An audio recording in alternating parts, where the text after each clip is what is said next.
Welcome to Discovering Biblical Church, Day 8.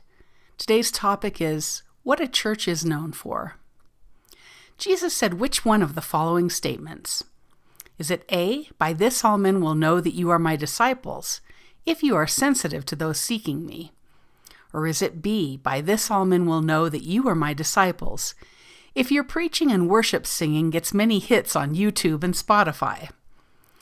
Or is it C, by this all men will know that you are my disciples, if you have excellency in your performances, programs, buildings, and clothing? Or finally, is it D, by this all men will know that you are my disciples, if you love one another? If you need help, look at John chapter 13, verse 35. I think most of us are quite aware that Jesus said we are to be known by our love for one another. But how much time do we give to loving people? How often do we go the extra mile or give the extra time to comfort someone or encourage the downcast soul? How many hours a week do we give to loving people? And how does that compare to the amount of hours we give to preparing for our Sunday morning performance? How does it compare to the number of hours we give to planning programs, meetings, and activities?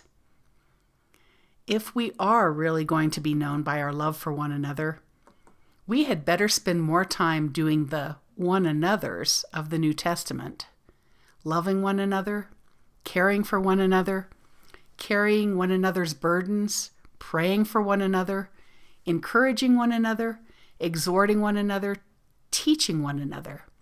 On a typical Sunday morning in many churches, the only one another that gets done is the teaching one another, although that is usually always the same person teaching everyone else.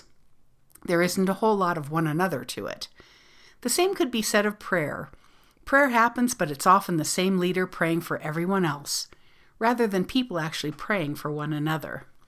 Perhaps the Apostle Paul said it best in 1 Corinthians chapter 13, verses 1 through 3.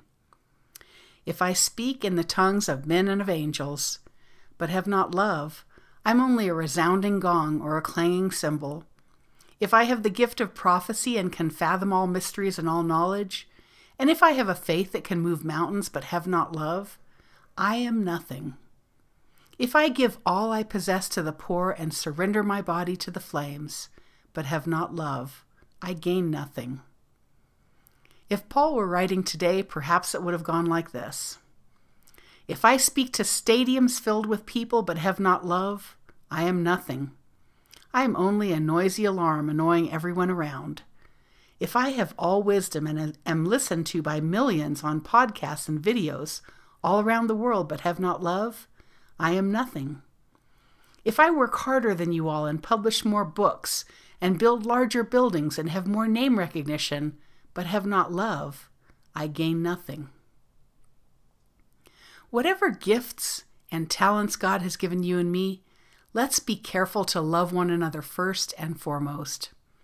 If we get caught up in the pursuit of worldly success and fail to love, we gain nothing.